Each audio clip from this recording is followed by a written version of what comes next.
It's episode 610 of the Locked On Rangers podcast. On today's show, I'm talking about the hottest hitter in baseball, the best doubleheader performance I've ever seen, and of course, it came from Marcus freaking Semien. All that and more on this episode of Locked On Rangers. Let's get into it.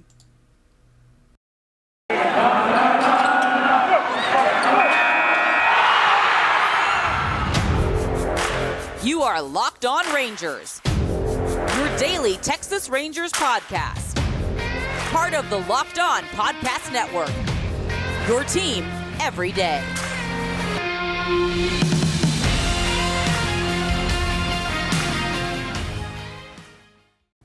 You are Locked On the Texas Rangers. I'm Bryce Patrick, your host and founder of this podcast for all 4 seasons, a cripplingly addicted Texas Rangers fan since 2010. It is Wednesday, June 8th. Your Rangers are 26-29, sitting at second place in the American League West, thanks to the free-falling Angels have lost 12 straight games, have fired their manager, Joe Maddon, already. Thank you, Angels, for proving that once again, us laughing at you on the AOS roundtable to start this season was merited. It was merited despite how good their individual players have been. Thank you all so much for making Locked On Rangers your first listen every single day. If you're not already, you can go ahead and follow me on Twitter at Bryce Patrick. You can follow the show at Locked On Rangers and subscribe on YouTube, where the best way that you can help grow the show is to subscribe there and comment anything below. Comment Marcus Semien is great, and I never had any doubt. Comment, that was a very fun doubleheader. I wish they would have won too. Comment, LOL Angels. Anything like that is more than welcome. But before I get into Marcus Semien's incredible doubleheader performance, today's episode is brought to you by Blue Nile. Make your moment sparkle with jewelry from BlueNile.com. And Locked On Rangers listeners get $50 off purchase of $500 or more. This podcast exclusive includes engagement. Use code LOCKEDON at checkout. Now, Marcus freaking Semien just had an absolutely incredible doubleheader performance. In case you missed it, it was pretty great. Here's what he did. 7 for 8, 3 home runs, a walk, and 2 stolen bases. If you wanted to do a slash line on this day, here's what it would look like. Batting .875, on base of .889, slugging 2,000. 2,000! That's absolutely incredible. All-Star voting opened up today, and this is a pretty good time for Marcus Semien. Just absolutely incredible timing. And it's not just this game, but this game, or these 2 games, which were very good. And before this, he was not in the Rangers' top 12 of Baseball Reference WAR. Now he's 5th.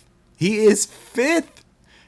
Before that, for some context, the guy who's in 12th right now, actually a couple guys who are both at .5 WAR, Cole Calhoun and Sam Huff. He had less than .5 or less, a smaller .5, .51, whatever, and Cole Calhoun is .53 or whatever. Now he's in 5th at 1.2 Baseball Reference WAR. He is just behind Brock Burke, who's also at 1.2. Jonah Heim and Corey Seager are both at 1.3 in 2nd and 3rd, and Martin Perez in 1st with 2.9. That is a heck of a freaking day. Just absolutely lining baseballs everywhere he was hitting it hard. All of his home runs came to left field. 3 home runs in a doubleheader. Absolutely incredible. 7 hits, tied the franchise record for most hits in a doubleheader. The 3 home runs was not the franchise record for most home runs in a doubleheader. I believe that was 4, which happened back in the 80s. I can't remember specifically who. Rangers PR tweeted it out. Go look it up.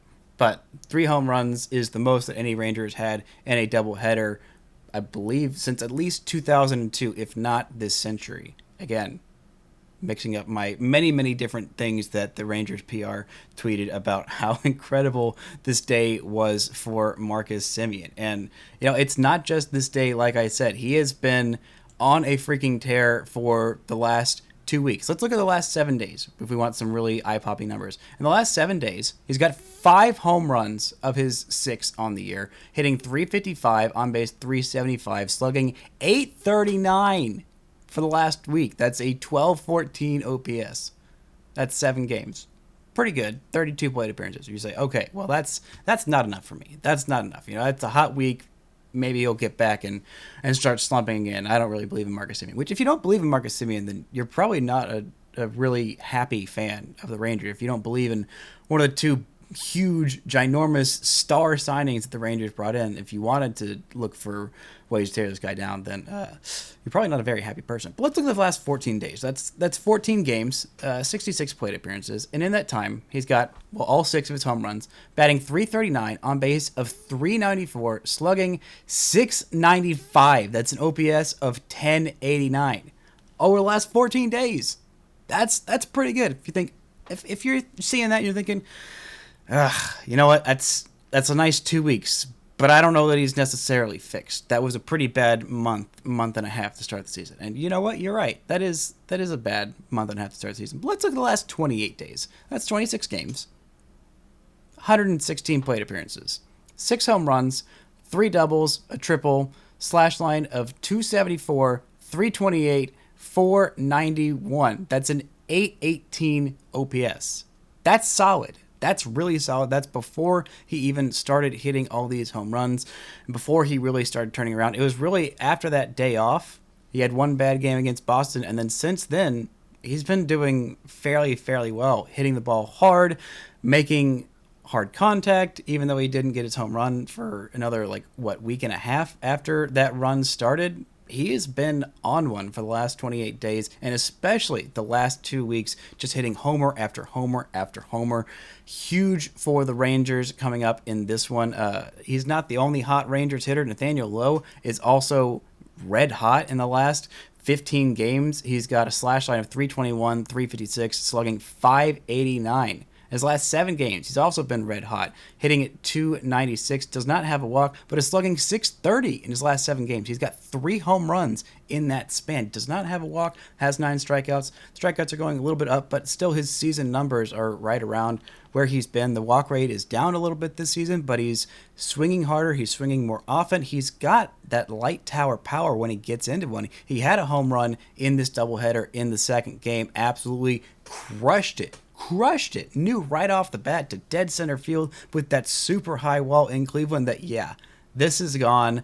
I know I got it. Let me just trot around the bases for my 2-run shot. And the Rangers have been very home run happy, and I'll get into that a little bit later on in this episode. But Marcus freaking Semien, let's look at his overall numbers and see where they are compared to some of the other guys. Yeah, in case you're yelling at me about his batting average, first off, shut up. Second off, get to the year 2022, where batting average is a nice little fun fact, not an accurate measurement stick by which to judge the entire offensive value of a player.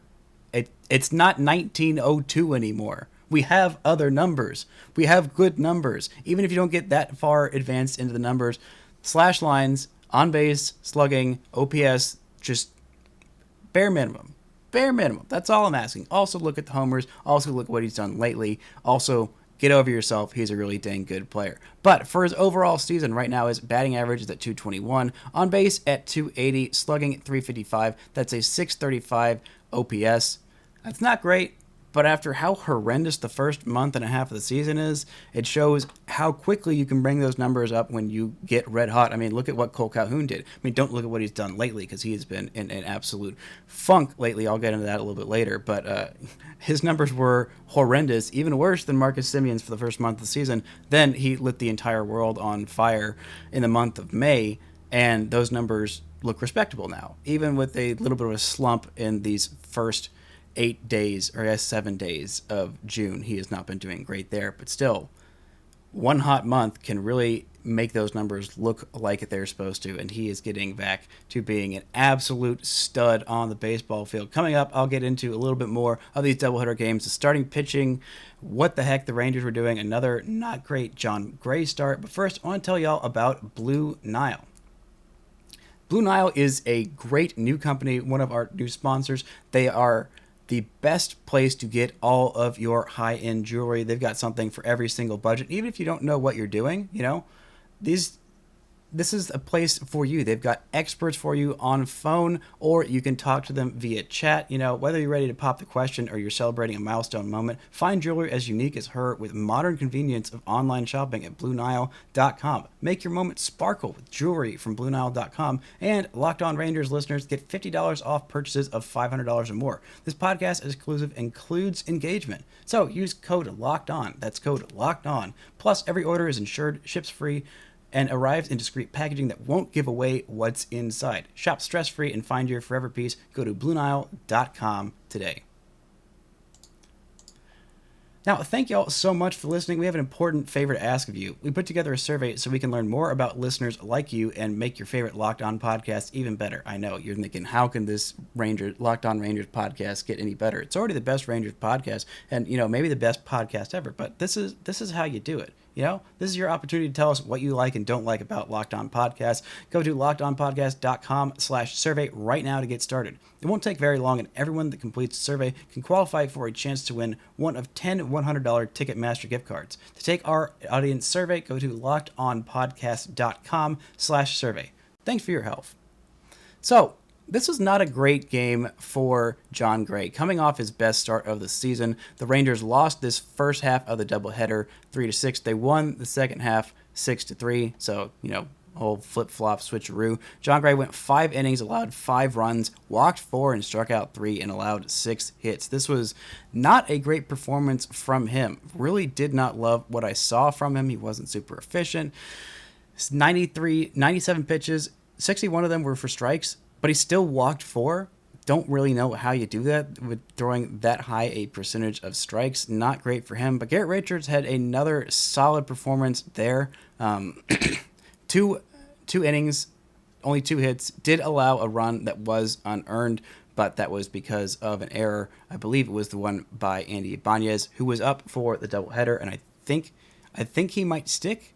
I think he might stay here for a minute. I'm not really sure. The Rangers PR didn't tweet anything about roster moves, because of course they didn't, because why would they make my life easier? But anyway, Garrett Richards' work 2 innings was pretty solid. Josh Sborz came in for his first outing since being called back up, worked a shutout inning, did allow a hit and a walk, didn't strike anybody out, but it's fine. It's fine. It was a shutout inning, and that's all that really matters. The Rangers were not able to get back in this one. Cal Quantrill was really solid, but highly efficient in this one, but the Rangers were really bad with runners in scoring position. 0 for 6 in this one. They left 6 runners on base. Steele Walker got his first major league hit. Congratulations to him. It was a home run to right field. It was his first major league hit. That was a home run in Cleveland. You know who else did that? Jurickson Profar. Also a home run to right field. That happened in the very first plate appearance and was the most magical moment in a career that should have been filled with many more magical moments with the Rangers. He still had a few, and he's doing all right with San Diego. I'm happy for him, but anyway, that's a whole nother thing. But also had a home run from Marcus Semien, who had home runs in both of these. That was his 4th of the season. Not a whole lot going offensively. Did have a hit from Ezekiel Duran, who played second base. Did a fairly good job there. Andy Ibanez also got a hit in this one, playing third base. Got pinch hit for Mitch Garver late in an attempt to come back in this one. But other than that, not a whole lot going on for the Rangers. The only RBI that didn't come on a homer came on a ground out from Kole Calhoun, who had 1 hit in this one and left 3 on base. But, you got to get him in somehow. This was a decent outing from the pen, but the pitching in the second game was much better. Only allowed 3 runs in total to this Cleveland Guardians team that has a lot of really good, well, not a whole lot of really good, but at least one of the best hitters in all of baseball in Jose Ramirez, who was 0 in the second game. He has an OPS that I believe before that game was over 1,000. Now it's at 994. Oh, woe is me. And you know why he went 0 for 4? Eli freaking White had some amazing defensive catches on the radio today. Chris Woodward said that they believe that Eli White is the best defensive center fielder in the organization. And I think he might be wrong. But if he is wrong, it's not by much. I mean, Leody Taveras is an absolutely incredible defensive center fielder. I think his routes, they're about on par with what Eli White's doing. I think Eli White's arm is not nearly as strong as Leody Taveras, and we've seen Eli make a whole bunch of plays that, I think Leote could make pretty much most of these plays. He's not quite as fast as Eli White, but again, that legit 80 grade speed with some good route running has saved the Rangers quite a few runs. That's why he is in the top 10 on the Rangers team in WAR, actually at 8 with .8 WAR, even though he's not doing a whole lot offensively. He's only got a 549 OPS, but he's still providing a whole lot of value on the base paths where he has got, let's see, I believe he is at 12. Yes, 12 stolen bases and only caught stealing once while providing incredible value defensively in the outfield. But for the rest of this game, let's look a little bit at the second part of this doubleheader. 3-hit games from Ezekiel Duran, Nathaniel Lowe, and, well, a 4-hit game from Marcus Semien. Other than that, Jonah Heim had a pair of hits, including a home run. And nobody else got a hit. No Culberson, no Eli White, no Seager, no Garver, no Adolis Garcia. But again, all those guys at the top of the lineup did walk. 12 hits and 5 walks in this one. But again, the Rangers did not do well with runners in scoring position. They left 11 on base. Not great. Not a great outing. But Taylor Hearn was better than his line on this one. A couple of his runs, 2 of his 3 runs in 5 2/3 innings were allowed to score by Dennis Santana, who has been the big high leverage situations guy and has been allowing more inherited runners to score, which is not great. But still, solid line for Taylor Hearn, who needed a good performance. Only 2 walks in 5 2/3 innings, only 4 hits, struck out 6, looked absolutely nails, was very efficient. It's hard to get off the rails a little bit later on once he was facing the lineup a third time through, but still solid enough. John King comes in the 8th inning, gets the hold. Joe Barlow comes in, gets his 11th save on the season. Solid work from the pen. Big offensive day for those guys. But again, this team's got some real problems with hitting with runners in scoring position. I'm going to get into that a little bit more and how homer happy this team has been as of late. But first, I want to tell y'all about BetOnline. BetOnline.net is your number one source for all of your betting stats and sports info. You can find all the latest sports developments, news, and odds, including this year's NBA championship, the NHL Hockey Conference Finals, if you want to bet on the other Rangers who just dropped their second straight game to tie up their series in the NHL. You can go ahead and do that. If you want to bet on the Rangers, the baseball Rangers, the good ones that I talk about, you can do that too. You know, they've got Major League Baseball and all the latest fighting news from MMA to UFC to boxing. BetOnline is your continued source for all of your sports wagering information, including live betting, esports, and more. Head to the website today or use your mobile device to learn more about the trends in action. BetOnline, it's where the game starts. Now, let's take a look at how homer happy this team has been as of late. They have home runs in 11 straight games now, which is the third longest streak in Major League Baseball for any team. In the last 5 games, they've had home runs they had 1 home run game, they had a 4 home run game, 1 homer, 2 homers, 4 homers. 12 home runs in the last 5 games. That's impressive. That's solid. That's nice to see. But you can't score all of your runs off home runs. I mean, you can, but it's not necessarily going to lead to a lot of wins. In those last 5 games where they have 12 home runs, they're 2-3. They have not been able to hit well with runners in scoring position. Here's how they've done with runners in scoring position in the last 5 games. They went 2 for 8, 0 for 6, 1 for 2, 0 for 6, 0 for 6. That's not going to get it done. And most of those home runs have been solo shots. A lot of them have been solo shots. Almost all of Marcus Semien's home runs this year, I believe, have been solo shots outside of that grand slam, which was his first one in Oakland, which was absolutely majestic. Absolutely majestic, as are all home runs. They're all beautiful. They're all beautiful and the same in my sight. And you know what? They've not been in a great way, the 3-4 hitters in this Rangers lineup as of late, or the usual 3-4 hitters, I should say, in Mitch Garver and, of course, the redheaded legend Kole Calhoun. Mitch Garver in his last 7 games have been in a really, really rough place. Does have a home run, has 3 walks, 7 strikeouts, but a batting average of 120 on base of 214 and slugging 240. That's not great. That's not what you want for your number 3 hitter. Also, I'm not sure why he didn't play both ends of this doubleheader. He did pinch hit in the back end, but DHing doesn't take that big a toll on your body unless this elbow injury is hurting him a little bit more than the Rangers are letting on, and he probably should have been rehabbing for a little bit longer. I don't know why he's taking so many games off when he's only playing DH, unless that's just to get more guys at bats or more guys into lineup or get Nathaniel Lowe out of the field more often. I really don't know what the deal is there. I haven't heard anybody ask about it. I haven't seen anybody write about it. So I don't know what the deal is there. He's DHing only, so he should be able to play every single game unless you're giving a guy a half day like Corey Seager. Which is why they did that, I believe, in the first game. But it's not just this game. He's missing games like, I don't know, every third game, every fourth game or so. It's not a tiny number. It's not a minuscule number since he's been back off that IL. So I don't know what the deal is there. I feel like there's something that they might not be telling us, or I don't know. I really don't know, but I think you need to get that bat in there a little bit more often. But in terms of what Kole Calhoun has done as of late, it has not been super encouraging. After that incredibly hot month of May, in the last 7 games, he has a slash line of 148, 258, 222. No home runs in his last 7 games, and in his last 15 games, he's only got 1 home run. And he's slugging under 375, on base under 325. Not super great, but he did just have that incredibly hot month of May. He'll get going again. It's just a matter of waves and ebbs and flows in terms of hitters. You're always in a cold streak or you're always in a hot streak. One of those two. There's never a middle streak. It's just not how baseball works. When you play every day, you're hot and you're cold, you're yes and you're no. You're up and you're down. I don't know what the rest of the song is, but shout out to Katy Perry. But again, the Rangers need a little bit more from the middle of this lineup. And Corey Seager, his numbers haven't been great in terms of the last 15 games. He has 3 home runs in that span, but he's batting under 175 and he's slugging under 350, and his on base is 232.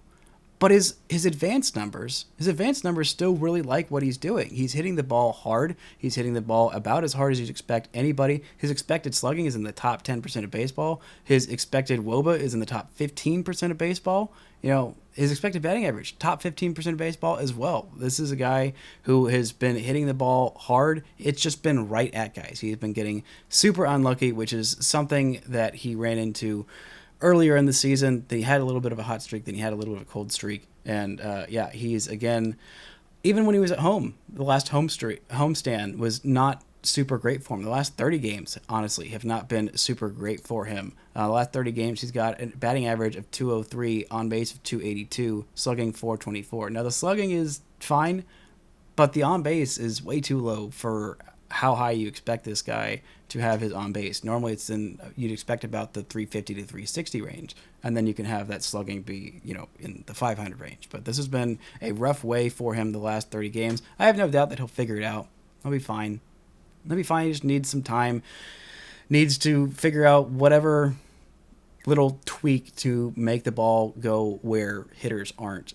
But he's still hitting the baseball hard. He's not striking out some crazy amount. He's not walking. It's just, needs to be a little bit better on the season. But again, the Rangers will figure that out. The rest of their offense will figure things out as well. But I want to go back to Nathaniel Lowe. I just really, really like what he's been able to do as of late, and the adjustments that he's making are really necessary because there are some guys that are going to be fighting for his position at first base in Sam Huff, who is already up and doing very well. Sam Huff, also quick note, a guy who does not walk very much at all. In the last 7 games, has 4 walks and a home run. On base at 389, slugging 500. That is what I absolutely love to see. He's been walking at a much higher rate as of late. That is going to help him stay in the big leagues a much longer time. Also, only has 1 strikeout in his last 14 at-bats. That's really encouraging. That's really, really encouraging and something that I would like to see continue.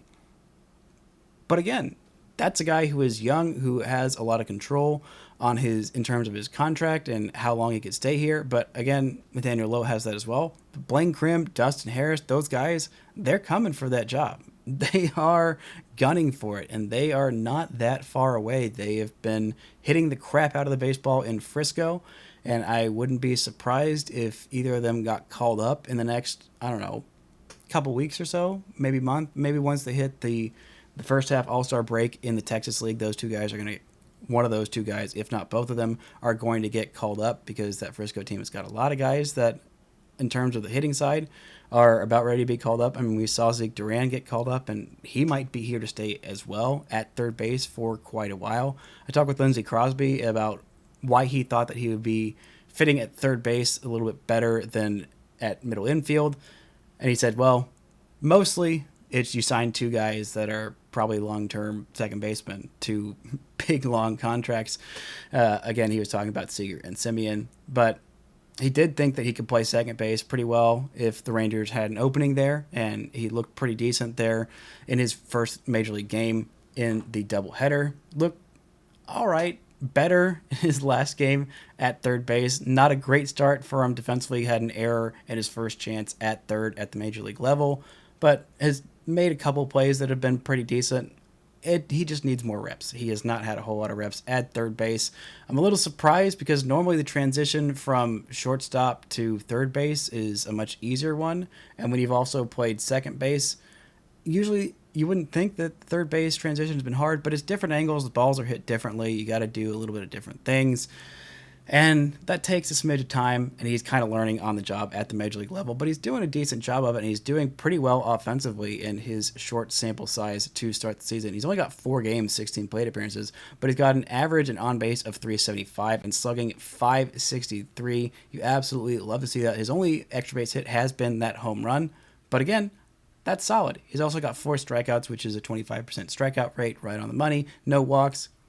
Like to see that a little bit more, but again, he's a guy who is not going to walk a whole lot. He is going to be aggressive, he is going to attack early, and he is going to swing through and swing and miss at some pitches, but he's also got a crap ton of power. He can get to a lot of different pitches, and I have really liked what I've seen from him so far at the Major League level. Steele Walker has not been as impressive in his short stint. Again, it's only 3 games, 10 plate appearances, but not super great. The home run does help with the slugging percentage. The slugging percentage is at 444. He only has 1 hit, just that home run. And he's also struck out twice to walking once. He'll get better. He's fine. He's like a 4th outfielder type. He's not going to get a whole lot of run, especially while Eli White is on this defensive run. But again, I am very much looking forward to when 3 of the top 4 guys in this lineup are hitting well. While Kole Calhoun is struggling, while Mitch Garver is struggling, I would really like to see Jonah Heim get moved up there in the lineup a little bit more. Same with Adolis Garcia. I would like to see him get up there a little bit more. And Nathaniel Lowe, it's been 14 games when he's been absolutely crushing the baseball. I don't think hitting him 7th is necessarily the best idea, but again, that's getting really ticky-tack. Hitting him below Ezekiel Duran was a big sign of respect to Zeke Duran and what he has done so far. They did that in the second half of the doubleheader. They had Garver hitting 3rd, Adolis cleanup, Heim in 5th, Duran hitting 6th above Nathaniel Lowe. That was impressive. That was a big nod of respect. And when they did that, he had a 3-hit game. Now, Nathaniel Lowe also had a 3-hit game and did have a home run in that one. But still, big sign of respect to Ezekiel Duran in his, 5th Major League game? 4th Major League game to have him hitting 6th above a guy who has shown a track record of being an above-average hitter at the Major League level and is on a hot streak. That's impressive, and I really think that he is going to stick there for quite a while at the big league level. I'm not sure he's coming back down. That's nice. That's encouraging. But it also means Josh Young is going to have some competition at third base next year. Defensively, I think Young's got the edge over Ezekiel Duran. Offensively, I think his ceiling might be a little bit higher just because I think his on base is going to be significantly higher. He's not going to bring as much on the base path. I don't think he's going to be nearly as aggressive offensively as Ezekiel Duran. Maybe eventually Zeke is going to have a little bit better because he's got better range. I trust Zeke to play shortstop and second base. So again, he's got more of that quick twitch and softer hands. But Josh Young has the experience of playing a crap ton of third base almost exclusively, if not exclusively, third base at the minor league level and mostly third base in college, except for that 1 year when they decided to make him a shortstop, as if that kind of fooled anybody. He was fine there for college, but he is going to be a third baseman for the long term. But Ezekiel Duran, he can fill in at shortstop if needed. I still think he's their 4th choice in terms of who's going to play shortstop defensively on the roster right now, with Seager being number 1, Semien obviously being number 2, as we've seen him switch over there when Corey Seager gets a day off or gets a half day off at DH. And I still think that they might put trust Charlie Culberson's glove there at shortstop a little bit over Ezekiel Duran. But I might be starting to switch that in my mind and in my viewing of them. But this was a great doubleheader day. We'd like to see the Rangers start hitting with runners in scoring position more. Still, I'm never going to complain about the amount of dingers, and hopefully we can get a strong matchup. Another great start from Dane Dunning, building off that last great start against the Cy Young winner Shane Bieber in tonight's game. That's going to do it for this edition of Locked On Rangers. For your next listen, check out the Locked On MLB podcast. Paul Francis Sullivan, please call him Sully. He gives you his unique perspective on the major leagues past and present.